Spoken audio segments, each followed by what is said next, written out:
خبر شامل کرتے ہیں پھالیاں شہر سے۔ ہمارے نمائندہ سٹی رپورٹر علی زین سے۔ گورنمنٹ پیر یعقوب شاہ ایسوسی ایٹ کالج پھالیاں میں شجرکاری مہم کے مطابق درخت لگانے کی تقریب کا انعقاد کیا گیا۔ شجرکاری مہم میں مہمان خصوصی اسسٹنٹ کمشنر محمد عرفان نے بطور چیف گیسٹ شرکت کی۔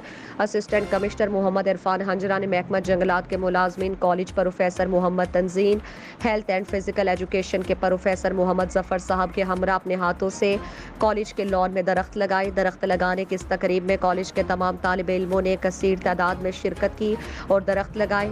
درخت لگانے کے بعد وطن عزیز پاکستان کی سربلندی اور خوشحالی کے لیے خصوصی دعا بھی کی گئی۔ اسسٹنٹ کمشنر محمد عرفان ہنجرا نے تمام پاکستانی قوم کو پیغام دیا کہ ہم سب کو وطن عزیز پاکستان کو ماحول دوست بنانے میں اپنا اپنا کردار ادا کرنا چاہیے۔ تمام پاکستانی قوم کو چاہیے کہ وہ اپنے اپنے ہاتھوں سے درخت لگائیں اور اس کی صحیح طرح سے دیکھ بھال بھی کرنی چاہیے۔